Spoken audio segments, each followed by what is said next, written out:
just warming up, Doug. You're just warming up. I know. I had to come down here.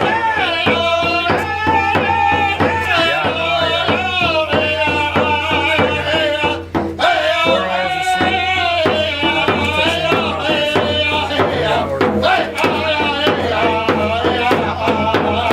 Very nice.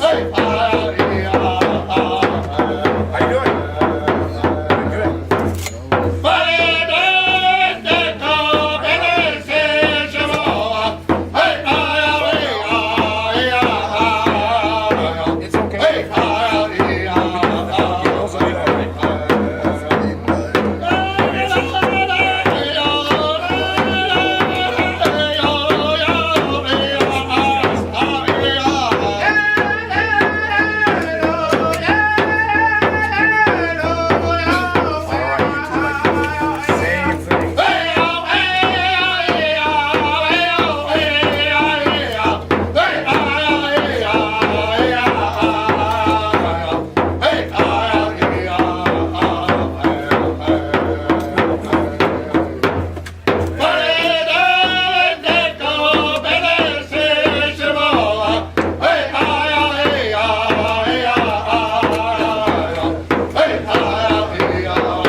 Gotcha.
Actually,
Oh, bonjour, Baystock. Hello, welcome home. Yes, welcome home, everybody. Happy Baystock. Happy Baystock. You know, of course, whenever I come out and I talk about culture and history and flute and music, I always introduce myself in the language, and I'll do that now. Bonjour, Nindanawe Maganiduk. Hello to all my relatives out there today. Bapewa Gush, Ninda Jenikaj. Laughing Fox is my name. Ninda Migazi Dudem. I come from the Eagle Clan and Miss Squabi Kong Nindunjaba. I'm a member of the Red Cliff Band of Lake Superior, Chippewa. We also are known as the Ojibwe and call ourselves the Anishinaabe. And this time of year, it's always my favorite time of year as I can come out and I can demonstrate and perform for my Baystock family. Yes, my Baystock family. Those of you who have helped encourage me to keep going, keep learning, and keep sharing. Today I kind of got together with my friends. I've been on the road a lot, traveling all over the place. For those of you that know my story, you know that I started off in the woods, 2 years of playing with the animals. Then I would make my way to the street corners of Bayfield, where I would work as a baker at a coffee shop called the Blue Horizons. And there, at that bakery, at that coffee shop, I would learn these things like the cappuccino, the espresso, the Americano. And after drinking these concoctions, I was very much ready for flute playing on the street corners of Bayfield. Anyways, from the street corners, you know, people would slow down and they would stop and they would say, hey man, you know, I had a really bad day, and that music helped alleviate that stress. And I got to see firsthand the medicine of the flute. And you know, the flute, I would learn these different things about them as people on the street corners would ask me, what's the creation story of the flute? How do you make a flute? You know, and I thought if I ever wanted to give 100% respect to that spirit, I would go out there and I would learn these things. You know, and I would learn that every culture all across Mother Earth has a certain kind of a flute.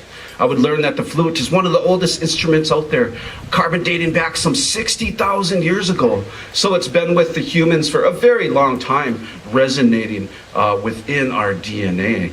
Yes. So for today's show, I'm going to be sharing a little bit of our songs and stories. And I also, us Ojibwe, Anishinaabe, whenever we do anything, we usually have the drum present, and that drum always represents, you know, the heartbeat of Mother Earth. And it's really the very first song we learn while we're in our mother's wombs is that heartbeat.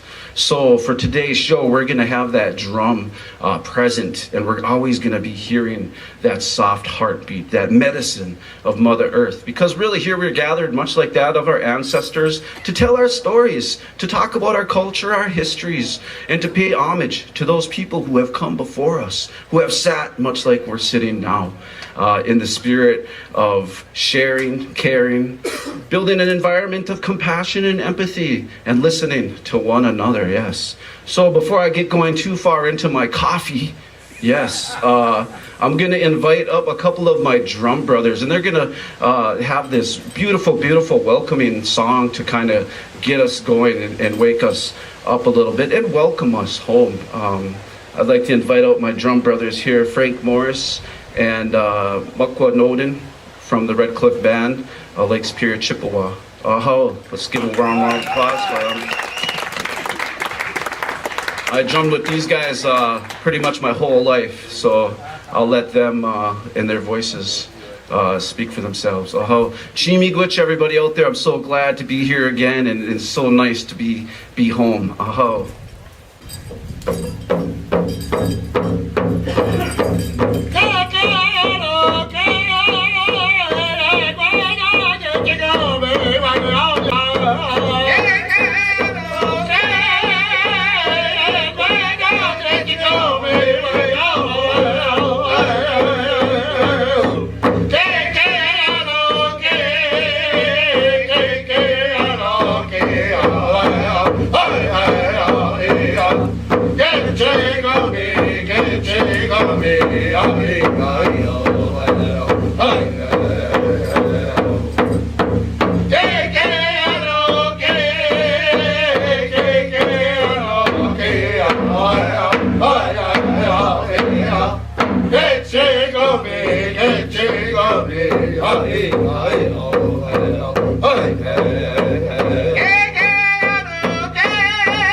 Oh ho, Chimi Gwitch, guys. That means thank you in the Ojibwe language. That song, Kiki Anoki, it was all about working on Lake Superior. Kiki Anoki, it's about setting those nets off into Lake Superior and working Lake Superior and hauling in her bounty. That's all that song was about. Welcoming the fish into our nets, yes. For we the Ojibwe, of course, we have creation stories for everything out there. Creation stories on why the raccoon wears a mask. Creation stories on how the Apostle Islands were made. And even creation stories on why the Unimush, why the dog, why they smell each other's butts. Yeah, we even have creation stories like that out there. I have many different flutes here. Each has its own story with it. Each has its own spirit with it. And each has its own song with it. And whenever I acquire a new flute, I go out and I listen. I sit out in the woods, much like we're doing now. Sometimes I'll look for the shaft of sunlight to sit in. Sometimes I'll look for the quaking aspen to sing me a song. And I'll use these things in my environment, and that'll help me with my compositions. This flute here that I'm going to play, and many of these flutes that I play today are going to be from this local Native American flute maker name of Clarence Pratt. And he made a few of these flutes for me. And there's a couple stories that I have that I can share about these flutes and how they made their way to me. This one in particular, which is obviously the biggest of my flutes in my collection. And when he had first gifted me this flute, you can see there's this plastic thing on the end of it. He didn't have that on the end of it, and his flute wasn't making a whole lot of sense. So he would gift it to me, and he would ask me if I could fix that and rectify that. So I grabbed it, I said, well, show me what you're doing. And he grabbed it and he started blowing on it like this.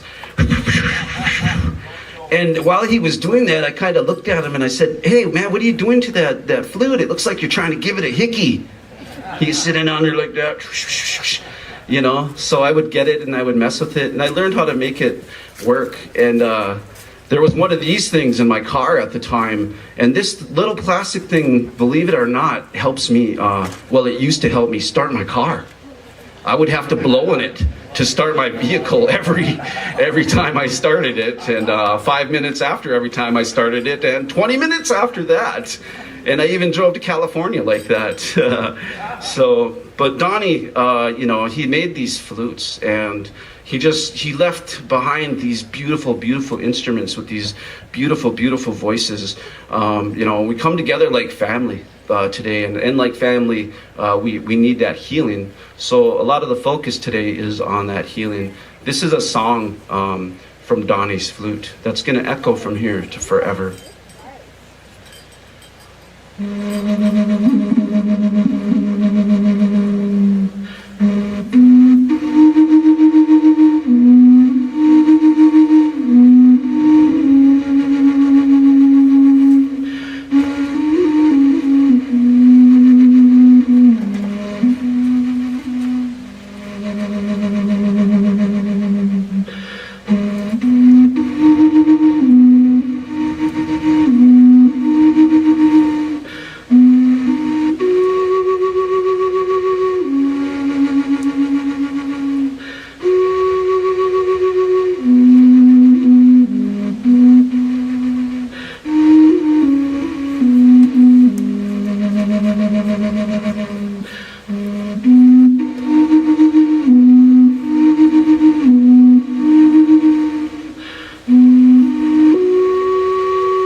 Oh, Chimi Gwitch, guys, once again, beautiful song. Medicine in these words and these songs are healing, and we want to keep this medicine train going. So now I'd like to invite my niece, Ella Goodwin, to come down. I had asked her just recently, yesterday, if she would come and do some dancing for us. She's joined me in shows and productions like the Big Top Chautauqua, where I would have her come in and do the jingle dress dance.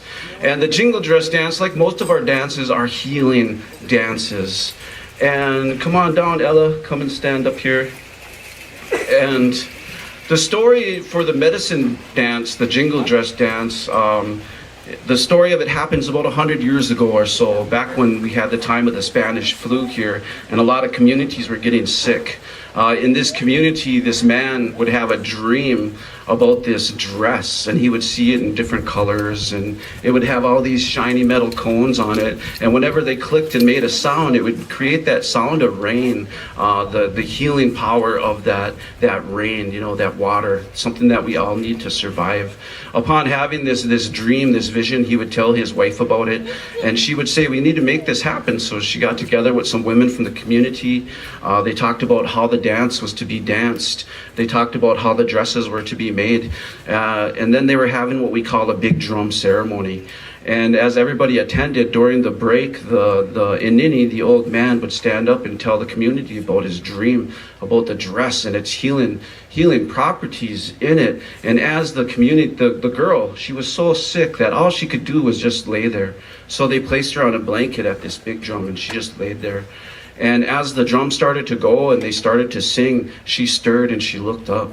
And then as the afternoon wore on to evening, she was sitting up watching the dancers, listening to that beautiful sound. And at the end of the night, she was up dancing with them.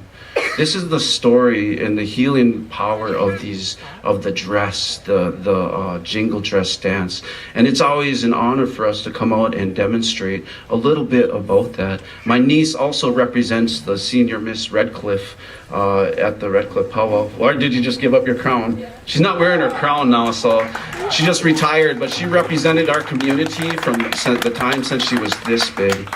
And it is truly an honor to have her come out and dance this medicine dance. So this really is that time where we think about those people in our lives that are still suffering from illness or disease, those of us who suffer from that addiction, and those of us who are no longer here with us. You know, we miss them.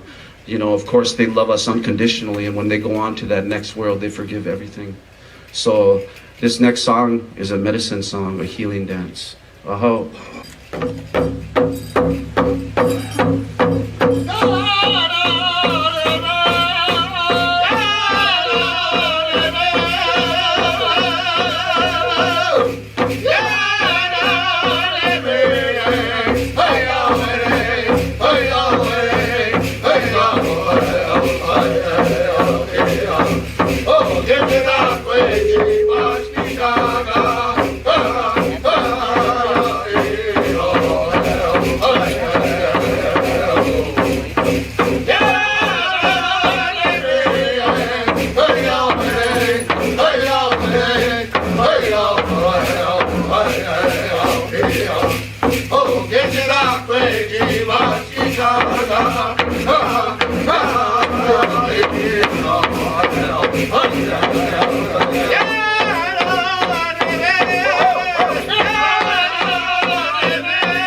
Chimi Glitch, Ella, thank you for that blessing. And what a good song, what a good song. Ogichida Kwe is what they were singing, which means warrior. Now, Ogichida, meaning warrior, but it's literally translated, the O it means he or she, and the Ode means heart, and the Gichi, of course, means great or big. So you're literally saying, Ogichida, them who are great or big of heart.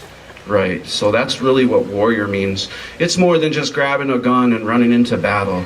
You know, it's about looking out for your people and those people that you love unconditionally. Again, this next flute that I'm going to share is created by a flute maker who is no longer with us, Mr. Donnie Pratt, Clarence Pratt. I believe his Ojibwe name was Gabo Gani Owan Bun, which means he who stands in the fog. And he would gift me this flute, and whenever I grab a flute, I go out in the woods and I start playing it to get familiar with it, to find its voice and its spirit. He would say, you know, I found this wolf dead in the woods, and I would scavenge his carcass, and I took some of the bones, and I took some of the hide, and I made flutes out of them. I want to gift you one. Many years from now, we'll come together and play the same song on the same animal. And I thought, wow, what a beautiful song or a story, right? So I'd go out there, and I would start to listen to the flute, and I would hear this voice out there, a wolf howling, and I would start to howl back. And I thought, wow, this is a great time to make a YouTube video. So I'm videoing myself howling like a wolf out there.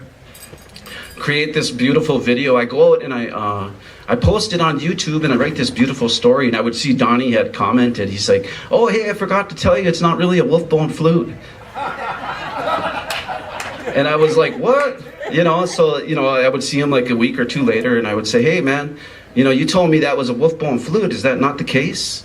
You know, I even called the song the Wolfbone Echo. I'm not changing all that. He's like, yeah, I'm sorry, dude. Like, I gave you the wrong flute. He's like, that flute there, that's a cougar bone flute.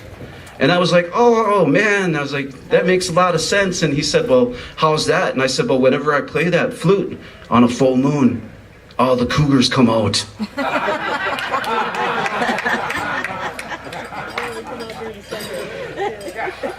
This next song is called The Wolfbone Echo, played on a cougar bone flute. And again, it's one of Donnie's flutes, and Donnie's no longer with us, you know, but his voice will echo from here to forever. And no matter what, somebody who has made such beautiful instruments in this world, you know, contribute to this world positively in this healing way, I can only imagine that he's up there on the side of the Creator.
Oh, Chimigwich. Yes, yes. Nice. Excellent song, guys. Excellent song. Yeah. Oh, yes. Ella, if you want to come back down, make your way back down here, we have another little treat for you guys. Ella and I have been experimenting and doing this musical conversation with the flute, a little musical hacky sack going on.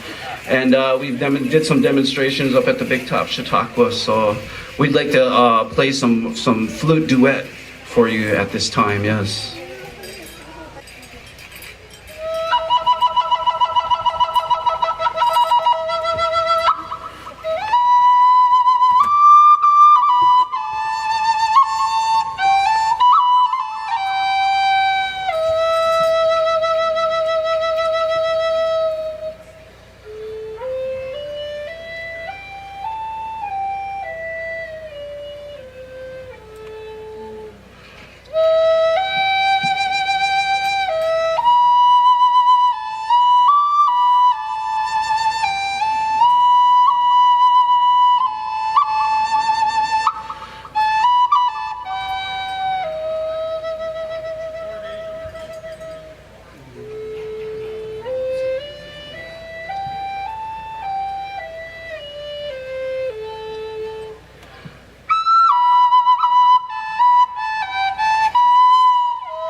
Yes, Chimigwich Ella, a living example of the culture being passed on from generation to generation to generation again. Very proud of my niece Ella and her accomplishments. You know, my grandmother, she would always say, you know, our stories, our culture, our ways, they go back so many generations that we don't even know how far back they go. I just know my grandmother, she would always start her stories with, a long time ago, back when the world was forever cold. She's talking about that time of the Ice Age. Yes. This is another one of Donnie's flutes, Clarence Pratt. And he would gift this one to me during a time when I was opening a show for Bill Miller. And Bill Miller, you know, he wrote a song that ended up on Pocahontas, the cartoon, the big Disney production. And when I talked to him, you know, he was like, man, I had to fight Disney. And I was like, what? They're such a wholesome, caring family group, right? He's like, oh no, they're far from it. He was like, they only paid me $500 for that song. And he's like, and I won a Grammy for it. And I was like, dang, Bill, what'd you do? And he's like, oh, I went to town with him, with a lawyer, and he's got all the rights now and stuff like that. But yeah, very interesting story. But he would gift me this flute, and he would say, well, bring this flute with you and use it when you can. And inlined in this grain in here is like a spirit, like an old spirit. And I call it the old voice when I play this song. And again, you know, like I said, you know, we all lose people here, and these songs, these flutes, there's healing medicines involved with them. So keep those people that you love, you know, close to your heart.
Chimigwich, everybody. Thank you. We're going to be doing a round dance. And we're going to include everybody out there. This is like a big dance of follow the leader. So please, if you want, join us.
Oh, Chimigwich. Thank you guys for the good song and the impromptu dance there. Oh, Chimigwich. Thank you, everybody. Thank you. Yes. How fun. Like I said, it's always an honor for us to come out here and share a little bit of our culture, talk a little bit about our music, and such. This next song, I forgot my drones at home for some reason, and usually when I play flute with my niece Ella, I have a different flute, so it was kind of threw her through the loop there a little bit. But this next song that I'm going to share with you, I acquired this flute along my journey when I would meet up with my daughter in Deaki. That's her name. We didn't give her an English name like mine is Michael. We actually gave her an Ojibwe name, which is Indeaki, which means my heart of the earth. And just like that song, the last song I played, I told my daughter that this is the same key flute. And many years from now, we'll come together and we'll play on the same flute. You know, I told her that same story. Right now, she's going to college in New York. And I started playing when she was born. So she's 22 this year. So I've been playing 22 years now on the flute.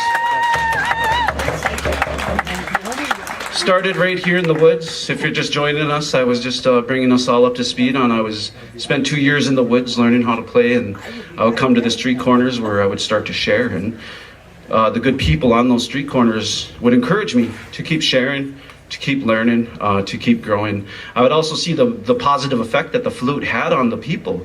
And after I had left those street corners, I went to bus stops and started playing. people started slowing down and listening. I started playing at airports, and I really love playing there because, you know, people move from point A to point B and they're so quick, you know, they never take that time to really slow down. So while I start to play the flute, you know, I noticed that. And again, I see the medicine at work. Not only do I see the medicine at work, I notice, you know, that these people are from all over the world and that the sound of the flute is transcending any cultural or language barrier. The flute being some 60,000 years old and resonating within our human DNA for a very long time, and still resonating with us today. I've been all over the United States and just recently got back from a trip from Europe, where I was over there visiting our European relatives and performing for them too. You know, I'm just trying to give my family, my Baystock family, an update on the travels where I've been, you know, from New Mexico to South Dakota to Maine, where I would meet the Wabanaki people. And I said, I'm an Ojibwe coming into Wabanaki territory telling spirits from Lake Superior. I don't mean any offense. And they said, oh, we know very much who the Ojibwe are. You know, you're in our stories. We consider the Ojibwe our little brothers and welcome home. And I just thought, oh, wow, what a beautiful, you know, feeling. And they happen to be Algonquin speakers. For those of you who don't know, we would become the Ojibwe some 2,000 years ago as we would break off of one mother group called the Algonquin speaking mother group. And as we migrated throughout the Great Lakes chain systems, we would break off to become 29 different Algonquin speaking groups. Some of those include the Potawatomi, the Odawa, the Cree, the Sac.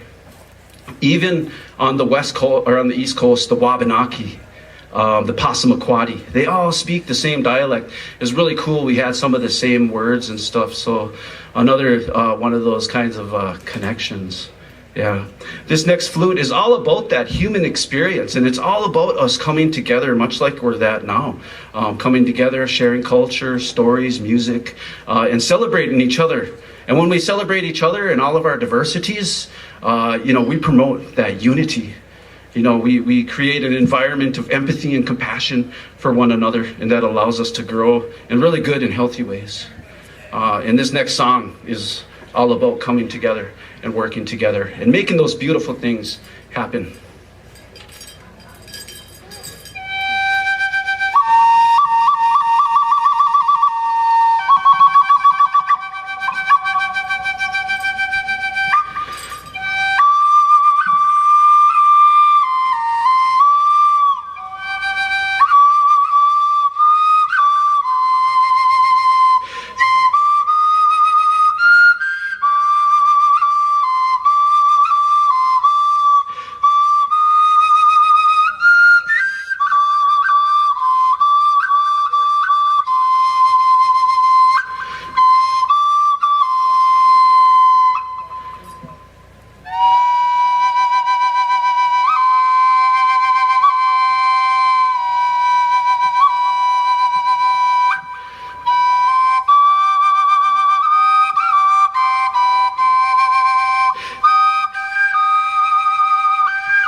Oh, Chimigwich, everybody. Chimigwich. Thank you for coming out and joining us today and sharing with us this one beautiful human moment in this one experience.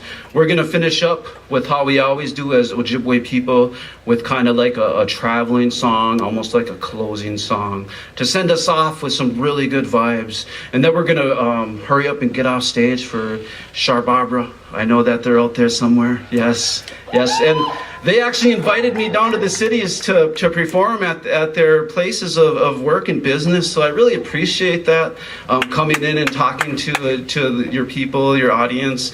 Chimiguch for that. And Doug too, he invited me down to the Judson's church, I believe. And what a beautiful, just a wonderful experience. And I really appreciate all of you, because it's been all of you who have encouraged me to keep growing, to keep learning, and keep sharing. Ladies and gentlemen, we proudly present to you now the closing song. Aha, Chimiguch. Thank you to Ella. Let's Ella stand up. Let everybody clap for you. Yay, Chimiguch, Ella. And then let's hear it for Frank Morris and Jeremy Defoe up here. Yes, yes. Chimiguch. And of course, let's hear it for all the Baystock and all the people who helped make this happen. You especially. Yeah. Chimiguch, thank you again, once again, for sharing this wonderful, beautiful experience. And Michael! Yay!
Chimiguch, everybody, once again, thank you very much. We really appreciate it.